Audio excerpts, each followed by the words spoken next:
Saudara-saudara, kita bersyukur kepada Tuhan. Mari kita bersama-sama membaca dari Ibrani pasal yang kedua. Ibrani pasal yang kedua, kita membaca dari ayat yang ke-15 sampai dengan yang terakhir. Ibrani pasal yang kedua, ayat 15 sampai dengan ayat yang akhir. Kita membaca bersama-sama. Ibrani pasal 2 ayat 15. Dan supaya dengan jalan demikian ia membebaskan mereka yang seumur hidup berada dalam perhambaan oleh karena takutnya kepada maut. Sebab sesungguhnya bukan malaikat yang ia kasihani, tetapi keturunan Abraham yang ia kasihani. Itulah sebabnya maka dalam segala hal ia harus disamakan dengan saudara-saudaranya, supaya ia menjadi imam besar yang menaruh belas kasihan dan yang setia kepada Allah untuk mendamaikan dosa seluruh dunia. Sebab oleh karena ia sendiri telah menderita karena pencobaan, maka ia dapat menolong mereka yang dicobai. 17. Itulah sebabnya maka dalam segala hal ia harus disamakan dengan saudara-saudaranya, supaya ia menjadi imam besar yang menaruh balasan kasihan dan yang setia kepada Allah untuk mendamaikan dosa seluruh bangsa. Sebab oleh karena ia sendiri telah menderita karena pencobaan, maka ia dapat menolong mereka yang dicobai. Mari kita berdoa bersama-sama. Bapa di dalam surga, kami berterima kasih kali lagi Tuhan membangunkan kami, Tuhan memberikan anugerah yang baru berdasarkan kesetiaan Tuhan yang tidak berubah, sehingga kami boleh menghampiri hadirat Tuhan untuk memuji Tuhan, untuk bersembah sujud kepada Tuhan, untuk mendengarkan firman Tuhan pula.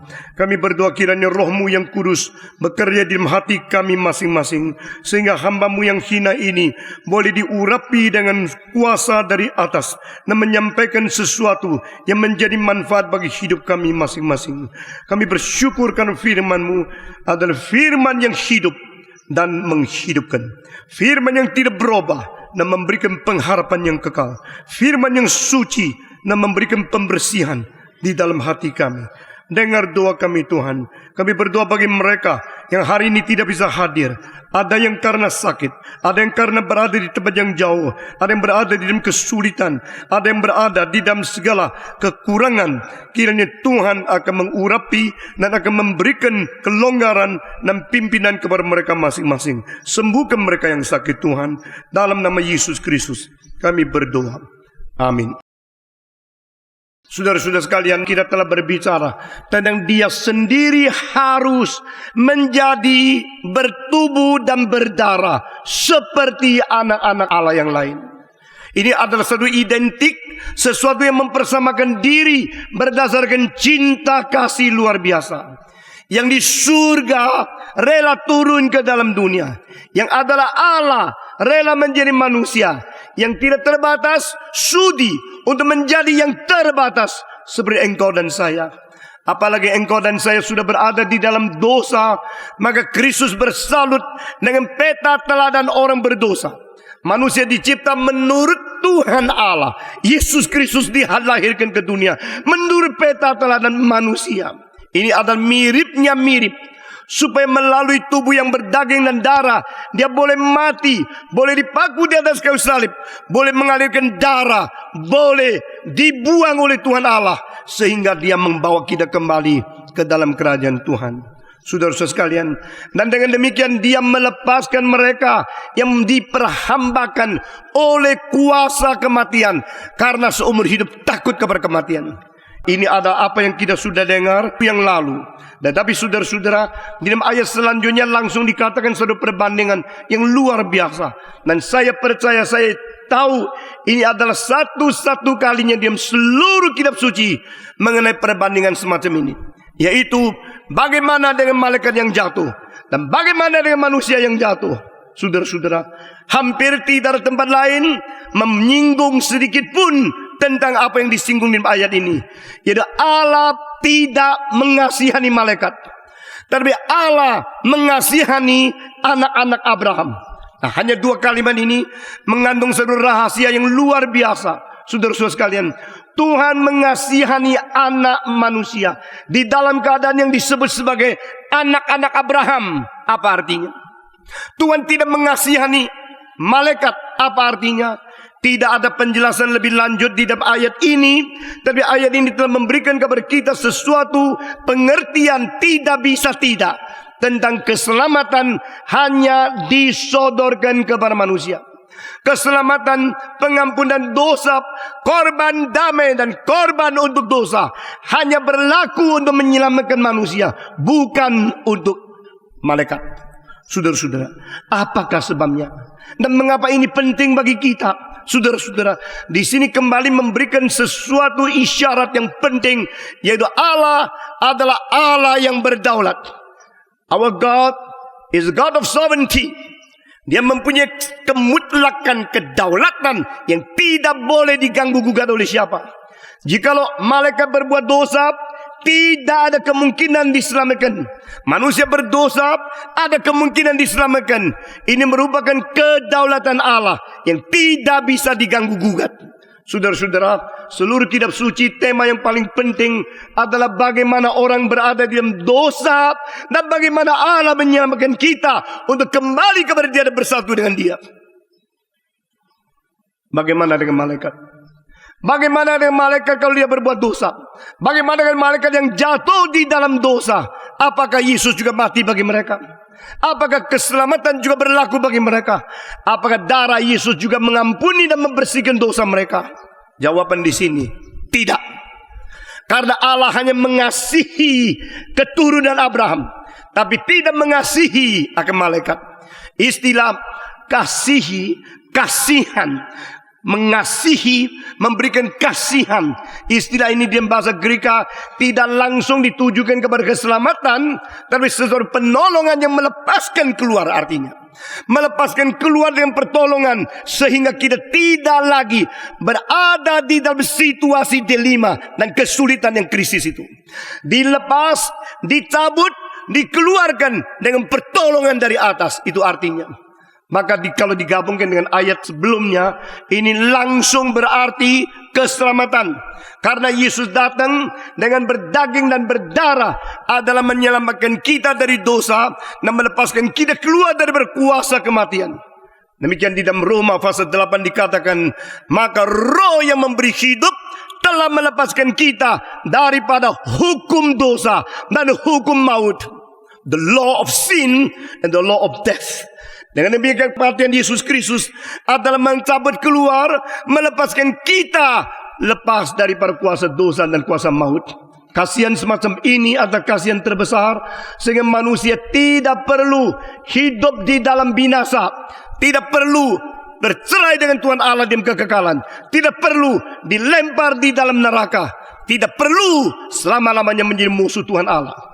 Saudara-saudara sekalian, kita bersyukur kepada Tuhan karena pertolongan ini berlaku atas anak Abraham.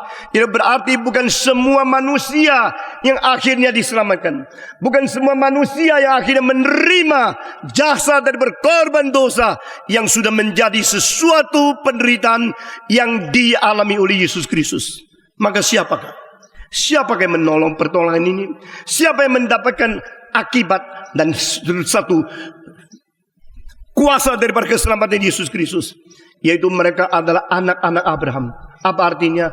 Orang-orang keturunan yang mempunyai iman kepercayaan seperti nenek moyang iman mereka, yaitu Abraham. Abraham diselamatkan bukan karena dia mempunyai kelakuan yang terlalu baik. Abraham diselamatkan bukan karena dia mempunyai kepintaran yang terlalu hebat. Abraham diselamatkan karena dia mempunyai iman kepercayaan kepada Tuhan Allah. Yang dikatakan oleh Tuhan, dia menerima dengan iman. Apa yang dikatakan oleh Tuhan semua diterima dengan iman. Dan kalimat-kalimat yang didengar menjadi satu bibit di mana dia bersandar kepada Tuhan, bukan bersandar kepada manusia. Saudara-saudara, semua keturunan Abraham adalah mereka yang mempunyai iman yang sama seperti Abraham. Bukan karena kelakuan, bukan karena jasa. Ini tidak berarti kita tidak perlu atau kita boleh mempunyai kelakuan yang tidak baik. Tidak. Karena iman menjadi akar yang akhirnya akan membuahkan kelakuan. Iman menjadi satu dasar yang akhirnya akan mengakibatkan perbuatan yang baik. Perbuatan yang jelek membuktikan iman jelek. Dan kalau tidak ada iman, akhirnya kelakuan akan mati. Alkitab mengatakan, jikalau kita tidak mempunyai kelakuan, itu membuktikan iman kita itu mati adanya. Seperti tubuh, kalau jiwanya sudah keluar dari tubuh, tubuh itu menjadi mayat. Demikian iman tanpa kelakuan itu mati adanya. Saudara-saudara, kita harus mempunyai iman seperti Abraham untuk bersandar kepada Tuhan, bukan bersandar kepada diri, untuk menerima sesuatu yang sudah Tuhan lengkapi, yang sudah Tuhan genapi melalui Yesus Kristus yang mati di atas kayu salib bagi engkau dan bagi saya. Saudara-saudara, setelah ini dia mengatakan anak-anak Abraham diselamatkan tetapi bukan malaikat. Maka kita terpaksa harus memikirkan, mengapakah malaikat tidak diselamatkan? Engkau bilang, bukankah jawaban sudah diberikan tadi berdasarkan kedaulatan Allah? Dia mau mengasihani siapa? Siapa dikasihani? Dia mau menganugerahkan siapa? Siapa mendapatkan anugerah? Kalau dia tidak mau menyelamatkan malaikat, berarti malaikat tidak diselamatkan karena kedaulatan Allah tidak mau menyelamatkan dia. Benar. Ini adalah satu pokok, satu dasar dari teologi reform, the sovereignty of God in giving the grace. Saudara-saudara, namun demikian ada beberapa poin yang kita perlu mengerti tentang keadaan malaikat dan kita. Dari mana kita mengerti ini? Daripada sesuatu keadaan tubuh yang memerlukan tubuh pengganti, kita mengertinya. Kita berada di dalam tubuh yang berdaging dan darah ini berdosa. Di dalam keterbatasan tubuh ini mengakibatkan Kristus harus turun ke dalam dunia, harus mempunyai tubuh yang berdaging dan darah untuk menyelesaikan mereka yang berdosa di dalam kurun daging dan darah. Pengertian teologi dari sini. Saudara-saudara, jika manusia mempunyai tubuh berdaging dan darah, dan manusia berbuat dosa di dalam tubuh yang berdaging dan darah, dan kurun waktu dan tempat ini, within the limit of space and time, maka ini menjadi satu rangsangan kita menyelidiki lebih dalam. Mengapa malaikat tidak diberikan keselamatan, tidak berikan kesempatan bertobat? Tidak mungkin mereka menerima hidup yang baru. Saudara-saudara sekalian, malaikat tidak bertubuh dan daging dan darah. Malaikat diciptakan di dalam keadaan substansi yang murni, roh dan rohani adanya. Saudara-saudara, malaikat-malaikat bukan makhluk seperti kita yang mempunyai tubuh, mempunyai daging, mempunyai darah yang di dalam kurun materi yang kelihatan ini. Malaikat-malaikat langsung diciptakan di dalam sesuatu dunia rohania, dunia yang tidak kelihatan, dunia yang substansinya tidak terdiri dari elemen dari para materi ini. Saudara-saudara, dengan demikian kita melihat bahwa malaikat-malaikat mempunyai keadaan roh yang langsung hidup di hadapan Tuhan Allah. Kita hidup secara berbeda keberadaan dengan malaikat di hadapan Tuhan Allah. Kita tidak menampak Allah. Kita tidak memantap dunia rohani. Kita tidak bisa melihat segala sesuatu di luar keterbatasan daripada kemampuan kita melihat. Atau lain kata, kita hanya bisa melihat segala sesuatu yang berbentuk materi. Beyond the physical world, beyond the material world, we cannot see. Kita tidak lihat. Jadi itulah sebabnya ada orang sengaja membangkang, menekankan segala kebenaran yang diwahyukan Tuhan di hati mereka secara alamiah, the natural or general revelation, they suppress, dan mereka mengatakan tidak ada Allah. Aku tidak percaya Allah. Aku menganut ateisme. Saudara-saudara, ini merupakan semacam penekanan yang betul-betul menahan sesuatu kesaksian Allah secara internal di dalam intuisi mereka. Lalu mereka sengaja melawan Tuhan dengan berkata, aku tidak percaya Allah. Alasannya hanya karena aku tidak lihat. Saudara-saudara, bukankah melalui ateisme kita mengerti dengan demikian manusia hidup tidak direct di hadapan Tuhan Allah. Manusia hidup indirect. Manusia hidup tidak langsung berada di hadapan Tuhan Allah. Meskipun sifat relativitas dari eksistensial ini memang ada di diri kita masing-masing. Saya memberikan penjelasan sedikit. Ini disebut sebagai satu eksistensi relatif. Apa artinya eksistensi relatif? Berarti saya berada, bukan independen. Saya berada menghadap keberadaan yang bersangkut paut dengan saya. Dengan demikian, pria tidak bisa hidup sendiri, karena dia harus hidup menghadapi wanita. Sehingga perlu pernikahan, saudara-saudara. Kecuali mereka yang diberi bakat khusus, bisa tanpa seks, tanpa hidup, tanpa pernikahan. Itu satu hal yang terkecuali. Tapi Allah telah menciptakan pria untuk apa? Untuk wanita. Allah menciptakan wanita untuk siapa? Untuk pria. Tapi bukan untuk semua pria, ya. Bukan untuk semua wanita. Satu untuk satu. Maka cari baik-baik. Akhirnya kalau tidak, engkau akan rugi luar biasa. Saudara-saudara, ini namanya eksistensi relatif. Dan kita mempunyai satu substansi, eksistensi relatif secara manusia kepada manusia, antara pria dan wanita. Tapi bagaimana dengan yang kelihatan dan tidak kelihatan? Tetap kita dicipta sebagai satu eksistensi relatif. Yaitu manusia dicipta, tidak mungkin tidak ada Allah. Mereka mengatakan, aku tidak percaya Allah, aku ateis, aku tidak mau percaya agama. Orang itu tidak bisa mewakili hari selanjutnya. Karena pada waktu dia berada dalam kepicikan, dia berada dalam kesulitan, kemiskinan, penyakit yang keras, atau menghadapi perbatasan hidup menuju kepada kematian. Saat-saat seperti itu, manusia banyak yang digugah dan mulai sadar, ada Tuhan Allah. Seorang bernama Thomas Scott, seorang politikus dari Inggris, dia mengatakan, I never believe heaven and hell. I never believe God and spiritual world. Aku tidak pernah percaya ada Allah, ada dunia roh. Aku tidak percaya ada surga dan neraka. Tetapi pada waktu beberapa detik sebelum meninggal, dia mengatakan kalimat ini, I never believe heaven and hell before, but now I believe both. Yet it is too late. Langsung dia mati. Saudara-saudara, manusia tidak mungkin terlepas daripada satu eksistensi relatif. Dalam substansinya itu dia menghadap Tuhan Allah, tapi dia tidak sadar. Saudara-saudara, keadaan relatif ini mengakibatkan manusia berperasaan tanggung jawab. Eksistensi mengakibatkan kita gentar pada waktu kita harus menghadapi kegagalan.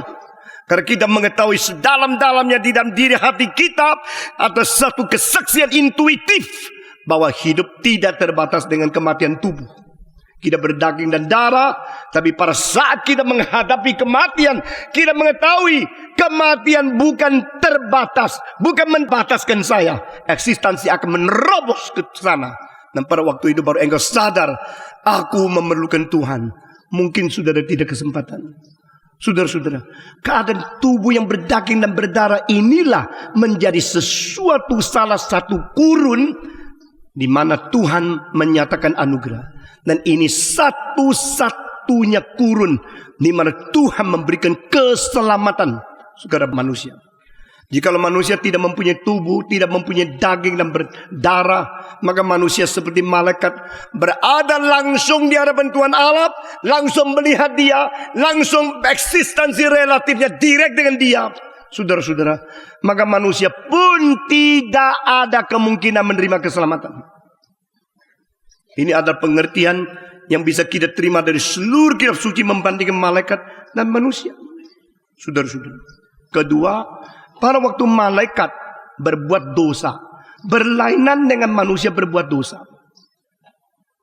Jikalau pertama kita mengatakan malaikat berbuat dosa dalam keadaan rohania, manusia berbuat dosa di dalam keadaan jasmania, maka kurun di mana kita berada dalam tempat dan waktu dan daging dan darah ini mengakibatkan kita tidak lihat dia.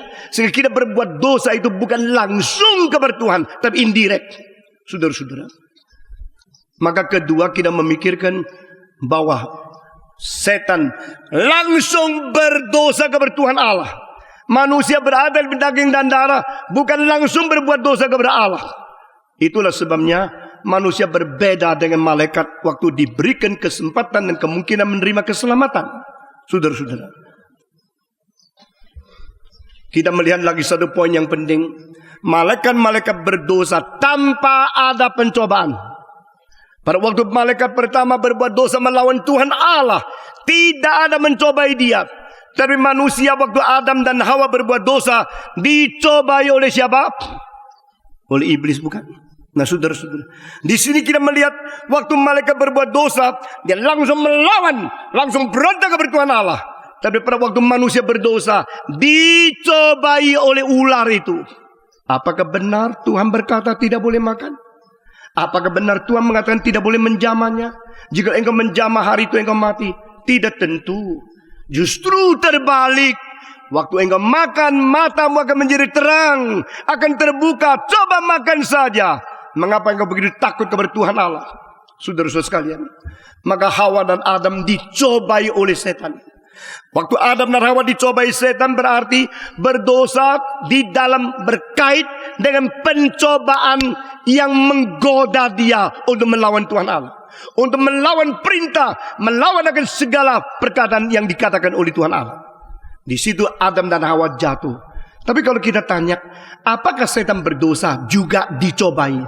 Kalau manusia berdosa dicobai oleh setan, apakah setan dicobai oleh setannya setan? Tidak ada. Jadi dalam Alkitab jelas mengatakan kepada kita, manusia dicobai oleh penggodaan. Manusia berdosa akibat ada pencobaan, tapi malaikat tidak. Itu sebab saya percaya dengan pengertian seperti ini, kita bisa mengetahui bahwa mengapa malaikat tidak diberikan kesempatan untuk bertobat. Mengapa Yesus mati bukan untuk menyelamatkan malaikat. Selain kedaulatan Allah, masih ada hal-hal teologis yang kita perlu mengerti di dalam kitab suci. Saudara-saudara, bukan saja demikian, manusia bersalah kepada Tuhan Allah, berdosa dalam dosa kepada Tuhan, meskipun indirect, meskipun berada dalam keadaan pencobaan dan dikurun di dalam tubuh dan sebagainya. Tetapi Alkitab akhirnya mengatakan tidak terlepas daripada pertanggungjawaban diri sendiri. Karena orang berdosa tidak bisa mengatakan aku berdosa karena yang lain. Setiap orang berbuat dosa karena ditarik, dicobai oleh kehendak kemauan diri yang berada di dalam. Nah, ini adalah pengertian tentang diri. D-I-R-I. Saudara-saudara, apa artinya diri? Setiap diri mempunyai sesuatu sifat yang bersifat oknum. Setiap diri adalah suatu kepribadian. Di dalam bahasa psikologi, di dalam bahasa khususnya filsafat, istilah self, S-E-L-F, self, diri, itu berarti sesuatu pribadi yang hidup, yang menyadari diri. Saudara-saudara, saya adalah seorang diri, engkau adalah seorang diri, kita semua adalah orang diri. Diri ini adalah diri yang dicipta oleh Tuhan, yang berkepribadian. Maka kita mempunyai pendirian. Saudara-saudara, kita berlainan dengan binatang-binatang. Binatang-binatang tidak dicipta dengan kepribadian, dan semua binatang tidak mungkin mempunyai suatu keputusan berdasarkan pemikiran mereka, kemauan mereka, dan emosi mereka yang menyatu akhirnya menyatakan pendirian mereka. Tidak mungkin. Karena mereka adalah makhluk seperti mesin makan, mesin seks, dan mesin yang akhirnya mati saja. Semua makhluk, semua binatang di bawah manusia adalah sesuatu organ yang hidup, yang berkuasa untuk menghidupkan sendiri dengan daya dasar cari makan dan memenuhi kebutuhan fisiknya saja, khususnya makan dan seks. Tetapi mereka tidak mungkin mempunyai kesadaran aku berada, apa tanggung jawabku, aku harus mempunyai moral, aku menuju berkekekalan, aku berhadap dengan Tuhan Allah. Tidak. Karena eksistensi relatif itu tidak diberikan di dalam diri binatang. Mereka tidak mempunyai diri, mereka tidak mempunyai self, mereka tidak mempunyai soul yang bersifat spiritual, eternal. Mereka tidak mempunyai self consciousness yang mungkin menyadari keberadaan diri. Tidak. Itu sebab saudara-saudara, semua binatang setelah mati itu habis. Mereka tidak mempunyai kegagalan, mereka tidak bertanggung jawab kepada Tuhan Allah tentang semua moralitas yang ada pada mereka. Mereka adalah satu makhluk yang seperti satu benda mesin yang hidup saja. Tetapi manusia berbeda. Manusia mempunyai pendirian. Diri yang dicipta di luar diri, ini merupakan satu crucial and most dangerous being. Semua diri yang dicipta oleh Tuhan di luar diri Allah itu menjadi sesuatu makhluk yang sangat bahaya. Yang disebut sangat bahaya berarti apa? Bisa melawan Tuhan sehingga bisa dihukum oleh Tuhan. Maka itu bahaya bagi yang dihukum. Dan bisa melawan Tuhan, itu satu bahaya bagi Tuhan Allah. Pada waktu Allah menetapkan untuk menciptakan sesuatu yang mungkin melawan dia, dia telah menciptakan sesuatu makhluk yang krusial, yang sangat bahaya, saudara-saudara.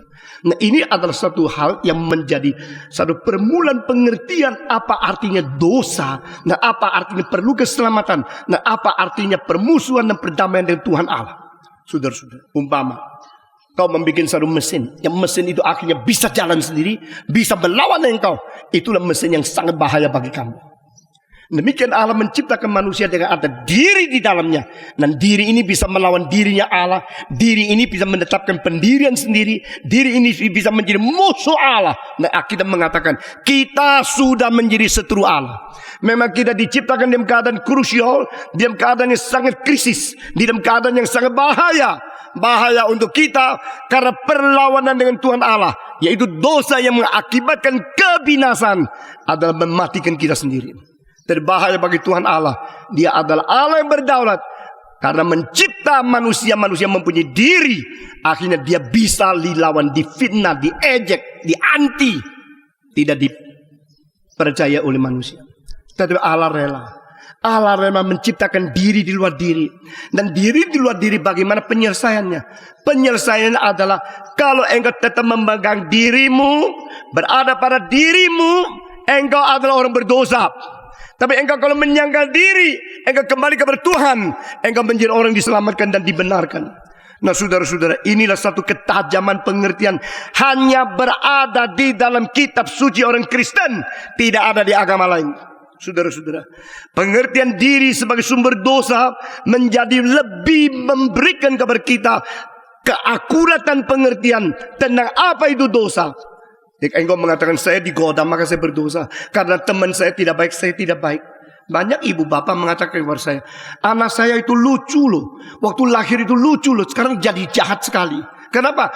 Karena kawannya tidak baik. Saya jawab sama dia, anak siapa yang waktu lahir dah lucu sih? Adakah anak yang dilahirkan dah lucu? Anak semua orang juga lucu, betul nggak? Tapi engkau cuma perhatikan anak sendiri. Jadi anakku yang lucu, anak lain nggak lucu. Ini yang lucu. Karena ini punyaku. Semua anak lucu. Semua anak dilahirkan di seluruh keluarga. Semua itu yang normal. Semua bagus, luar biasa. Baik. Semua lucu. Semua anak baik. Kenapa menjadi rusak? Karena orang lain. Nah, kalau engkau mempersalahkan orang lain, engkau tidak mengerti kitab suci. Karena Alkitab mengatakan setiap dosa diperbuat karena engkau telah mempunyai niat diri. Diri itu tidak taat kepada prinsip Alkitab. Diri itu tidak mengerti kebenaran. Diri itu tidak menghadap Allah dengan eksistensi relatif yang bertanggung jawab. Akibatnya engkau terima godaan. Anak saya yang berada di Connecticut dalam program PhD, dia berkata kepada saya, teman sekolah saya semua cari perempuan. Ada kawan-kawan yang tidak beres. Dan mereka anggap saya tidak normal. Mereka anggap saya orang yang tidak ikuti zaman. Bagaimana tanggapanmu? Saya tidak peduli. Saya orang Kristen yang harus menjaga kesucian.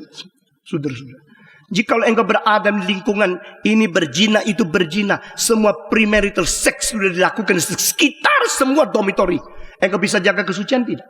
Kalau engkau bisa jaga kesucian karena apa? Karena engkau mempunyai diri yang tidak mau ikut diri yang lain. Mengerti maksud ini? Engkau mempunyai satu diri yang bertanggung jawab kepada Tuhan Allah. Diri yang tidak mau digoda. Meskipun penggodaan sudah di pintu, engkau mempunyai kuasa menahan diri. Nah, ini satu hal yang penting sekali. Maka Yakobus mengatakan diri, nafsu diri itu kalau sudah keluar menjadi dosa. Dosa sudah bertumbuh menjadi maut. Nah, ini ada 3 langkah. Diri yang bernafsu, lalu dosa, dosa menuju kepada kematian. 3 langkah ini. Saudara-saudara, jika kita mengatakan memang manusia berdosa digoda, itu sebab manusia masih dikasihi oleh Tuhan. Ini alasan tidak cukup. Tapi kita mengatakan manusia berdosa akibat digoda, dicobai oleh setan. Ini benar, karena ini dicatat di Alkitab. Tapi itu bukan alasannya kita boleh menerima keselamatan. Allah tetap mengasihani kita, dan Allah akan menghukum kita di dalam dosa yang tidak mengaku kebersalahan akan diri. Jikalau kita mengaku dosa kita apa? Sendiri. Ini di dalam 1 Yohanes pasal 1 ayat ke-8. Mari kita membaca bersama-sama. 1 Yohanes pasal 1 ayat ke-8 dan ke-9. Firman Tuhan berbunyi demikian. Jika kita berkata bahwa kita tidak berdosa, maka kita menipu diri kita sendiri. Kita kalau tidak mengaku dosa, kita apa? Menipu diri sendiri. Lalu? Dan kebenaran tidak ada di dalam Dan kita. kebenaran tidak ada di kita. Ke-9, semua membaca. 1, 2, 3. Jikalau kita mengaku dosa kita, maka ia adalah setia dan adil, sehingga ia akan mengampuni segala dosa kita dan menyucikan kita dari segala Di kejahatan. dalam terjemahan lain, jikalau kita mengaku dosa kita sendiri. Di dalam mengaku dosa jangan untuk orang lain, untuk dirimu sendiri. Maka Allah itu setia dan adil, dan Dia mengampuni dosa kita dan membersihkan kita dari segala kejahatan. Saudara-saudara kalian, diri. Nah saudara-saudara, di dalam agama Kristen ada satu kalimat yang penting dari Yesus Kristus yang tidak ada pada agama orang lain. Barang siapa mengikut aku, biarlah dia apa? Apa? Yang mau ikut Yesus apa? Menyangkal diri, lalu memikul salib, baru mengikuti aku.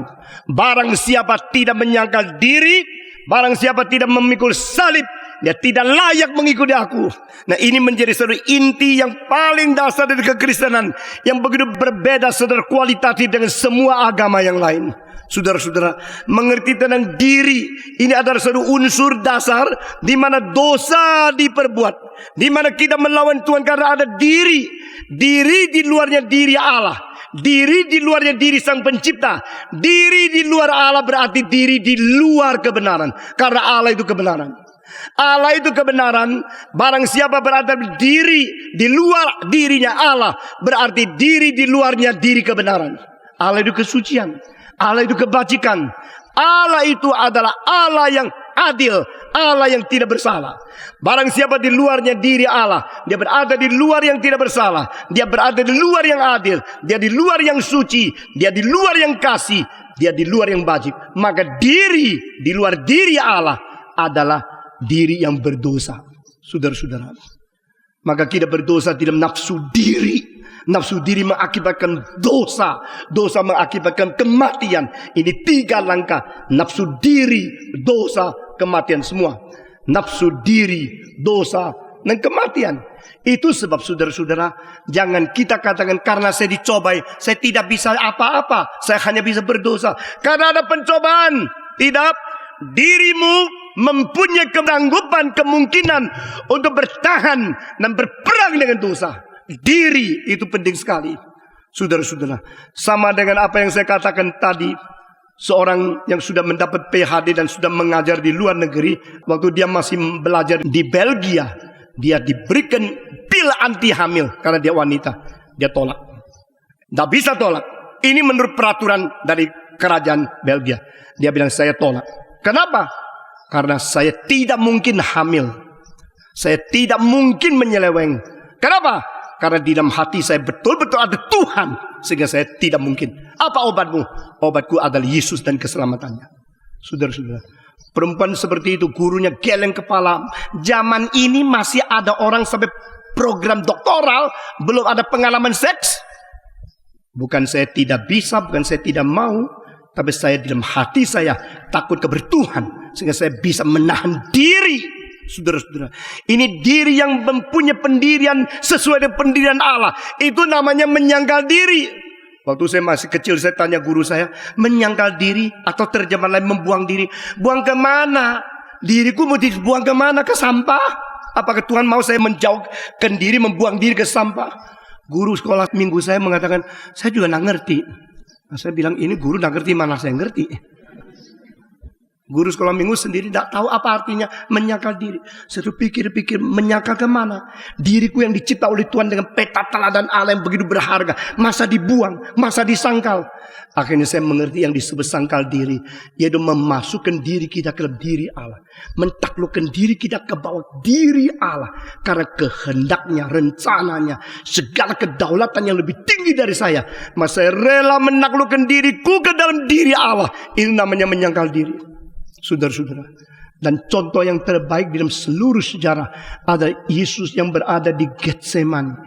Waktu Yesus berada di Getsemani, dia mengatakan, Bapa, kalau mungkin singkirkan cawan ini daripadaku, tetapi bukan menurut apa? Kehendakku, tapi menurut kehendakmu. Berarti bukan pendirianku, diriku sekarang mau sesuai dengan kehendakmu. Kehendakku sekarang bergabung dengan kehendakmu. Aku kembali kepadamu.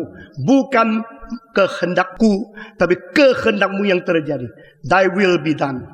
Kadang-kadang orang menanya kepada saya, gereja ini sudah makin lama makin besar. Kalau patung mati bagaimana? Saya betul-betul tidak tahu. Saudara-saudara, bukan kemauan saya sendiri yang membuat gereja besar, cabang banyak. Tidak. Karena kebutuhan begitu besar, kita perlu melayani. Lalu kita genjot, saya kerja mati-matian. Saudara-saudara, di dalam 2 bulan ini, dalam kebaktian-kebaktian yang saya pimpin, sudah kira-kira 1.500 orang mau menyerahkan diri menjadi hamba Tuhan. Di New York saja 620 orang. Di dalam satu malam terakhir, dengan air mata maju ke depan. Memang pekerjaan Tuhan terlalu perlu bekerja. Saudara-saudara, tetapi siapa yang seharusnya mempunyai kemampuan, kemungkinan, baik otak, baik watak, baik diri, yang mempunyai pengertian dan sebagainya, tidak menyerahkan diri. Dan banyak yang katanya menyerahkan diri. Saya kira tidak panggilan jelas dari Tuhan. Saudara-saudara, saya tidak tahu harus bagaimana. Saya cuma tahu saya tidak mau kehendak diri yang terjadi. Kehendakmu yang jadi Tuhan, kehendakmu yang jadi. Kalau saya mati bagaimana? Saya tidak tahu. Saya cuma tahu Tuhan adalah Tuhan yang hidup. Amin. Ini dulu tidak ada gereja ini. Dulu tidak ada pos-pos kita yang berada di Karawati. Tidak ada. Kalau sampai satu hari tidak ada orang meneruskan, berarti Tuhan tidak kasihani zaman ini. Sudah. Bisakah manusia pakai cara manusia mempersiapkan manusia? Tidak bisa. Yang memanggil Tuhan, yang melatih Tuhan. Latihan di dalam sekolah teologi hanya latihan formal yang hanya merubah sedikit. Tapi panggilan yang betul-betul pengabdian sungguh-sungguh dan penyangkal diri berdasarkan dari orang-orang yang baca kitab suci dan betul-betul mau taat kepada Tuhan. Tidak bisa digarap oleh guru. Penyangkalan diri hanya dikerjakan oleh Tuhan kepada mereka yang sungguh-sungguh taat kepada perintah Tuhan. Penyangkalan diri, rela mengorbankan diri, rela mengabdikan diri, rela mempersembahkan diri di atas mezbar. Itu adalah satu peristiwa yang terjadi antara engkau yang mempunyai eksistensi relatif dengan Tuhan Allah. Saudara-saudara, saya hanya serahkan semua kepada Tuhan. Kalau memang Tuhan memimpin terus, kita bersyukur. Kalau Tuhan tidak pimpin terus, berarti kita kembali ke asal. Kalau tidak ada lagi hamba-hamba Tuhan melayani di semua tempat, tutup, sisa pusat. Kalau saya mati, sisa pusat ditutup lagi. Itu kehendak Tuhan. Kalau begini, ya kita ikut saja. Tapi saya percaya bukan demikian. Dengan cinta kasih di atas salib Yesus Kristus akan terus menerus untuk membangkitkan orang melayani Tuhan. Karena Tuhan mau lebih banyak orang diselamatkan. Amin. Saudara-saudara sekalian, diri, menyangkal diri, masukkan diri Allah. Ini menjadi satu kunci kerohanian, kunci pertumbuhan, kunci revival, kunci kebangunan rohani dari zaman ke zaman. Setiap tahun, setiap zaman, setiap abad harus ada orang yang rela menyangkal diri, lalu masukkan diri Allah. Itu namanya spiritualitas. Ini namanya adalah ketaatan. Ini namanya iman. Ini namanya dedikasi. Ini namanya penyerahan, persembahan kepada Tuhan. Omong kosong kalau saya mengatakan aku menyerahkan diri kepada Tuhan, tapi masih banyak diri yang melawan kehendak diri. Masih banyak diri dan kemauan diri melawan kehendak Tuhan Allah. Akibatnya kita tak mungkin mengerjakan pekerjaan Tuhan. Saudara-saudara sekalian, itulah sebab manusia berlainan dengan malaikat. Di dalam diri malaikat melawan Tuhan secara langsung, maka Tuhan sudah langsung give up, membiarkan tidak ada satu malaikat yang bisa diselamatkan. Tapi manusia keturunan Adam yang beriman diselamatkan. Karena apa? Tuhan kasihan kita yang sebenarnya dicipta dengan keadaan yang seperti debu ini saja. Tubuh kita itu hanya debu saja. Kita hanya seorang manusia yang berada di dalam keadaan kurun daging dan darah yang dibikin dari debu yang sementara. Nah, itu sebab saya akan masuk ke dalam poin yang penting sekali, yaitu signifikansi tubuh. Semua filsafat, semua teologi dari agama lain tidak pernah mempunyai pengertian seperti kitab suci. What is the meaning, significance of human body? Human body is a prison daripada Pythagorean school. Human body is a prison daripada Hinduism. Tubuh manusia itu seperti sesuatu penjara yang mengekang, yang membatas, yang membelenggu jiwa kita. Sehingga kita tak pernah mempunyai freedom. I have no freedom because I am imprisoned in this physical body. The physical body is need, eating, sex, and so many things cause me to commit sin. Ini adalah agama-agama lain. Maka agama-agama lain yang sampai ekstrim, mereka menyiksa tubuh. Menyiksa supaya tubuh ini menderita. Karena apa? Inilah tubuh yang mengakibatkan saya berdosa. Inilah tubuh yang bikin saya tidak bebas. Inilah tubuh yang membelenggu jiwa saya. Bagaimana dengan kitab suci? Tidak demikian.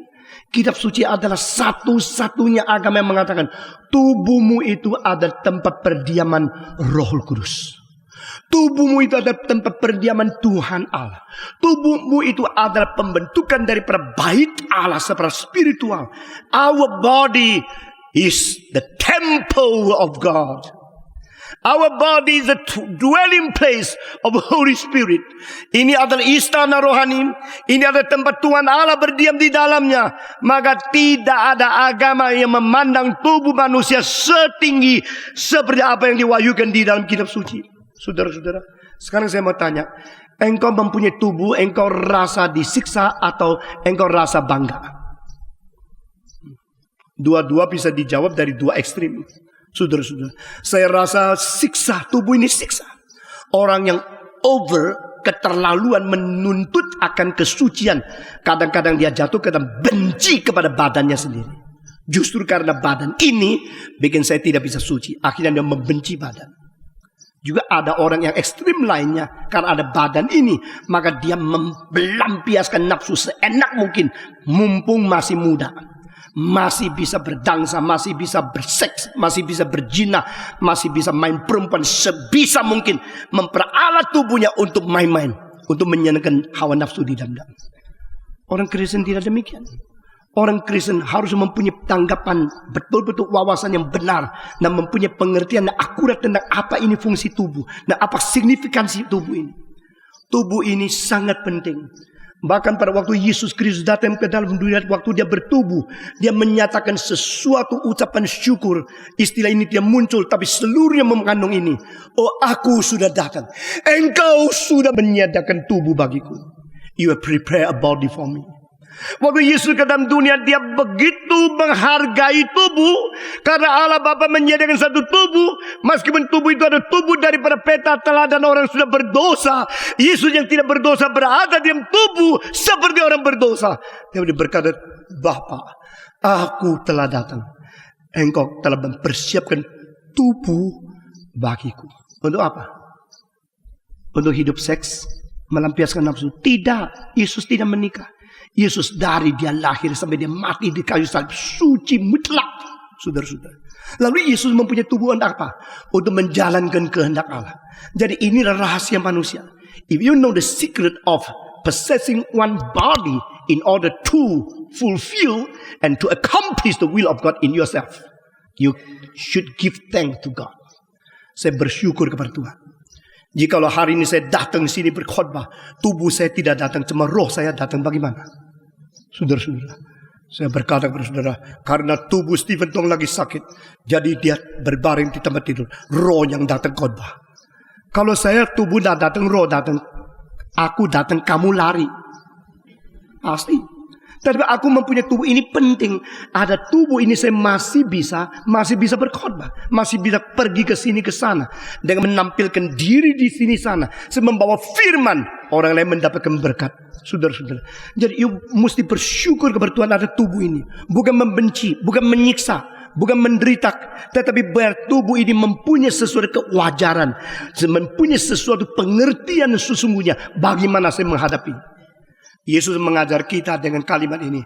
Oh Allah, aku sudah datang dan engkau sudah menyediakan tubuh bagiku. Yesus mempunyai tubuh untuk boleh dipaku di atas kayu salib, untuk menjalankan kehendak Allah, menjadi juru selamat bagi orang lain. Yesus bertubuh justru memungkinkan dia menggenapi rencana penebusan Tuhan Allah bagi umat manusia, khususnya anak-anak Abraham. Saudara-saudara, maka tubuh ini mempunyai signifikansi yang begitu besar. Bedanya kita dengan malaikat. Malaikat tidak mempunyai tubuh, kita mempunyai tubuh. Maka saya tidak katakan tubuh mengakibatkan kita bisa diselamatkan. Tubuh ini mengakibatkan Tuhan kasihan kepada kita berada di diri tubuh ini yang sangat terbatas ini. Saudara-saudara, kalimat selanjutnya adalah melalui ada tubuh ini, maka penyelesaian dosa harus dilakukan di dalam kurun waktu masih ada tubuh. Saudara mungkin tidak sering dengar poin ini atau baca ini di buku lain, tapi saudara saya minta saudara perhatikan. Kalau kita percaya setelah mati tidak ada kemungkinan diselamatkan. Saya tanya, setelah mati masih bisa bertobat? Mengapa kita percaya setelah mati tidak ada kesempatan? Karena sudah tidak ada tubuh. Loh, kalau begini tubuh penting. Penting tubuh adalah satu wadah di mana pertobatan masih berlaku, diterima oleh Tuhan pada waktu engkau belum keluar daripadanya. Setelah manusia keluar dari tubuh, maka tidak ada kemungkinan dia bertobat minta pengampunan dosa dari Tuhan.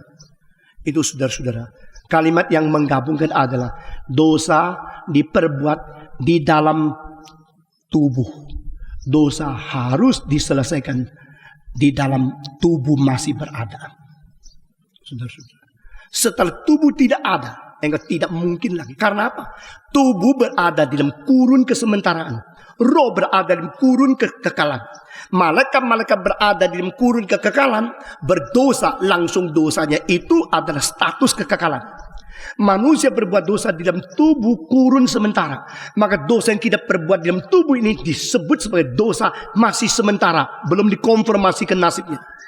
Itu sebab kalau kita berdosa di dalam keadaan masih bertubuh, mari kita selesaikan selama kita masih bertubuh. Saudara-saudara, kalau tubuh ini masih ada, berarti masih ada kemungkinan dosa itu diselesaikan. Dan jangan membawa dosa yang sementara ini menuju kepada kegagalan, karena di situ tidak ada lagi kesempatan yang bertobat.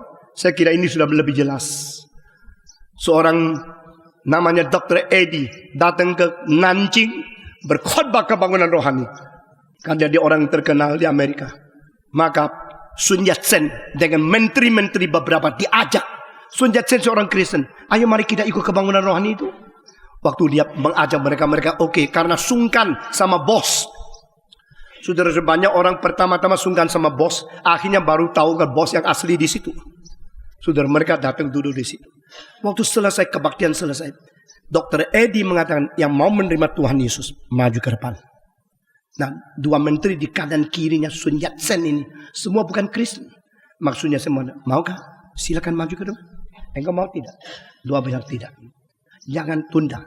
Ini kalau kesempatan baik engkau maju. Ya.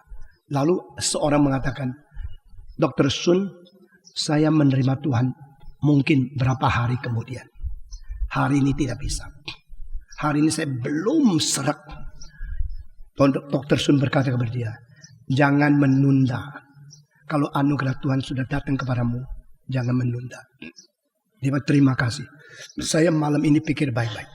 Setelah kebaktian selesai, malam itu dia naik kereta api dari Nanjing ke Shanghai.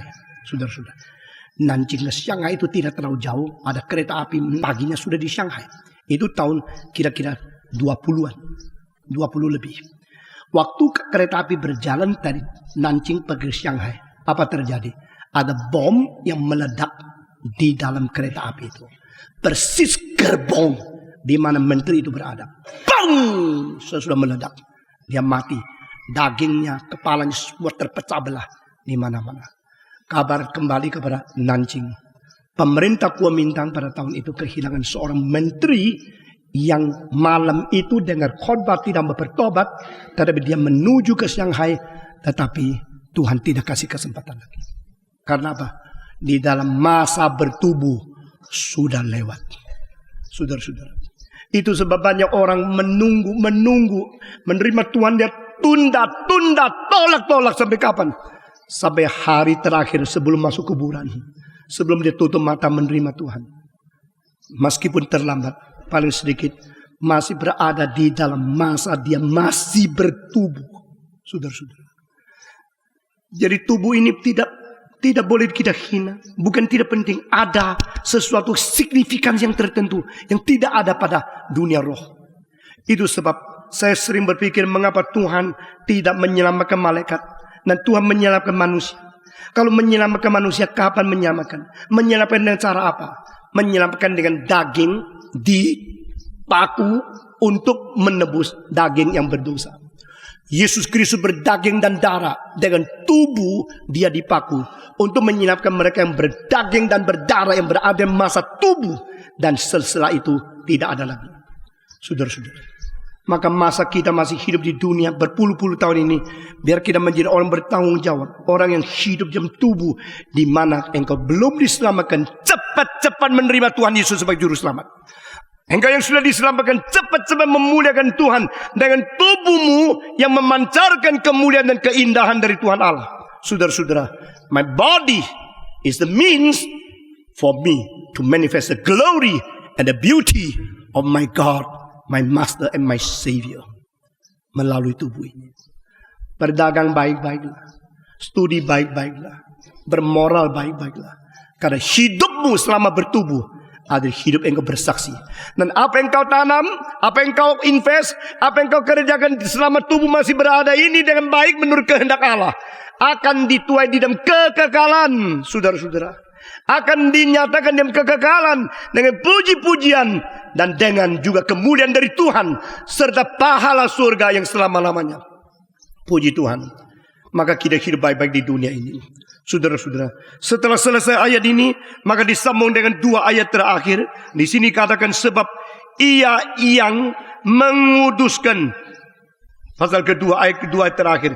Itulah sebabnya maka dalam segala hal ia harus disamakan dengan saudara-saudaranya, supaya ia menjadi imam besar yang menaruh belas kasihan dan yang setia kepada Allah untuk pendamaian dosa seluruh bangsa. Ayat ini berarti Yesus sama dengan kita, maka kita boleh bersandar kepada dia karena dia mengerti segala kelemahan kita. Saudara-saudara, dia menjadi imam yang dengan saudara-saudaranya bersama menjadi imam besar yang menaruh belas kasihan dan yang setia kepada Allah. Di sini ada dua istilah yang penting. Yesus adalah imam yang penuh kasihan. Kedua, Yesus adalah imam yang setia. Nah, saudara-saudara, di hadapan Tuhan dia setia menjalankan tugasnya kepada manusia. Dia menyatakan belas kasihan kepada umat yang dipilih oleh dia. Saudara-saudara, maka Yesus Kristus adalah imam yang memberikan belas kasihan. Apa sebab? Karena dia sendiri pernah menjadi tubuh. Dia pernah datang ke dalam daging dan darah. Dia pernah mengerti sebagai imam, artinya imam, yaitu yang berdiri di tengah-tengah Allah dan manusia yang berdosa, di tengah-tengah suci dan kejahatan, di tengah-tengah hidup dan mati. Dia berada di tengah-tengah. Ini imam. Sehingga dari surga situ dia membawa anugerah Tuhan kepada kita. Dari kita menanggung dosa dan kelemahan kita untuk berdoa kepada Tuhan bagi kita masing-masing. Saudara-saudara, Yesus adalah imam. Imam seperti ini mempunyai dua syarat yang penting. Pertama, dia setia. Berarti dia secara akurat dan jujur melaksanakan kehendak Allah. Kedua, dia setia. Berarti dia tidak akan membuang kita yang sudah dikasih oleh dia. Kedua, dia mempunyai belas kasihan. Artinya, dia membawa anugerah Tuhan menyalurkan kepada kita. Dan kedua, dia mengerti segala kelemahan yang kita pernah miliki. Saudara-saudara, saya tidak berarti jika Tuhan Yesus tidak menjadi manusia, dia tidak mungkin mengerti apa yang kita perbuat. Jikalau ini dikonfirmasikan, ini bahaya sekali. Apakah Tuhan mau mengerti kita? Dia harus sendiri menjadi manusia baru bisa mengerti? Tidak. Kalau demikian Tuhan mau mengerti sapi, dia harus jadi sapi. Kalau Tuhan mau mengerti dunia materi, dia harus menjadi materi. Tidak. Tuhan bisa mengerti segala kesulitan kita tanpa dia sendiri menjadi manusia di dunia ini. Tetapi supaya kita tahu kalau dia mau mengerti, cara terbaik adalah dia sendiri menjadi manusia. Saya pernah bicara kepada saudara, seorang datang kepada saya pagi-pagi. Pak Tong, saya minta ditoakan. Saya bilang, semua kesulitanmu Tuhan ngerti. Semua kesulitan Tuhan ngerti kecuali satu. Hah? Mengapa semua kesulitan engkau Tuhan mengerti kecuali satu. Kecuali satu yang apa? Yesus mengerti segala kesulitan saya, tapi ada satu dia ngerti, yaitu saya selalu dirongrong nyonya. Dia tidak ngerti karena dia tidak pernah mempunyai nyonya. Karena Yesus tidak pernah nikah, tidak ada nyonya, tidak tahu kalau dirongrong oleh nyonya bagaimana. You doakan saya khususnya bagi hal ini. Saya bilang tidak mungkin. Tuhan tetap mengerti. Dia bilang kan dia tidak pernah mempunyai nyonya, dia tidak pernah nikah, bagaimana mengerti? Apakah Tuhan harus pernah menikah, mempunyai istri baru mengetahui kesulitan suami istri? Tidak begitu. Tuhan maha tahu, maha mengerti. Tetapi dia menjadi manusia bukan supaya bisa mengerti, supaya kita mengerti kalau dia mau ngerti. Itu. Bukan supaya dia bisa ngerti, supaya kita mengerti kalau dia mau mengerti, maka dia menjadi manusia. Engkau mengatakan aku mengalir air mata, dia sudah. Engkau pikul berat, dia sudah. Engkau dirongrong orang, dia tahu. Engkau diejek, dijual, engkau difitnah, dia tahu. Saudara-saudara, satu hari saya naik satu taksi di Hong Kong. Orang itu kelihatannya baik sekali. Saya mulai menginjili dia. Dia mengatakan, saya sudah Kristen. Lalu saya tanya, engkau Kristen gereja di mana? Saya gereja di Alliance Church North Point, Hong Kong. Oh, itu gereja yang dulu dipimpin oleh pendeta Philip Teng. Iya betul. Dia sudah berapa tahun menjadi orang Kristen. Lalu dia bicara tentang kesusahan yang luar biasa. Penindasan ekonomi. Saya seorang pedagang yang sangat besar. Akhirnya bangkrut total. Karena pinjaman tidak bisa bayar. Saya sekarang terpaksa bawa taksi. Lalu saya kelihatan ini seperti tampangnya tauke kok. Jadi taksi kelihatan terpelajar sekali. Dia mengatakan apa boleh buat. Saya tetap memerlukan uang sedikit-sedikit. Untuk membeli sayur, beras, makanan. Untuk menghidupkan nyonya saya. Dan anak-anak saya. Kadang-kadang saya melihat orang ngomong keras sama saya di mobil. Saya sangat tidak bisa terima. Tapi saya ingat. Saya hanya manusia. Yang sekarang lebih mengerti kesulitan-kesulitan orang miskin. Dulu saya tidak tahu. Taunya duit. Taunya sendiri kaya. Sekarang saya tahu apa itu kesusahan. Saudara-saudara, sudah hampir 3 kali saya melihat. 1 kali di Singapura. Seorang pedagang yang besar sekarang menyupir taksi. Karena apa? Sudah bangkrut. Karena sudah susah. Saudara, kita jangan sombong. Kalau kita lagi kaya, kita melihat orang remeh sekali. Saudara-saudara, jikalau Tuhan pakai cara seperti itu, kita semua dibuang di neraka. Tapi Tuhan yang berada di surga pun dia turun menjadi manusia. Berdaging dan darah. Untuk apa? Untuk mengerti. Bukan karena baru bisa mengerti. Untuk memberikan kita pengetahuan bahwa dia rela. Dan dia benar-benar mengerti kesusahan kita. Dia adalah imam besar. Yang setia dan penuh belas kasihan. Ayat terakhir kita membaca bersama-sama.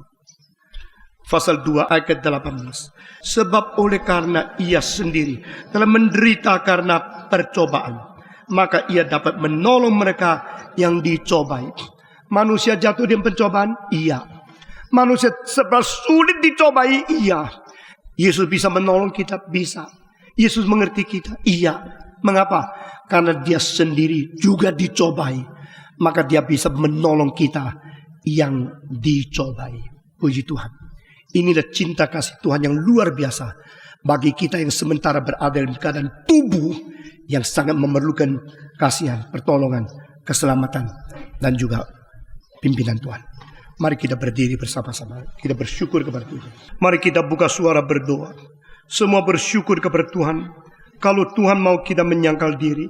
Dan Kristus yang datang ke dalam dunia sudah menjadi contoh, menjadi teladan bagi kita bagaimana menyangkal diri. Dan di dalam keadaan tubuh dia menderita. Karena dia tahu kita berada di tubuh kita menderita. Dia dicobai karena dia tahu kita juga dicobai. Melalui tubuh yang berdosa kita minta Tuhan menyelesaikan dosa selama ada tubuh. Yesus di dalam tubuh dia telah menanggung dosa kita supaya dia menjadi juru selamat dan iman yang setia bagi kita. Kita bersyukur kepada Tuhan. Mari kita yang sudah mendengarkan firman Tuhan, mari kita kembali dengan perkataan-perkataan, ucapan dari hati sedalam-dalamnya kita kepada Tuhan. Bersyukur dan berdoa kepada dia. Semua berdoa.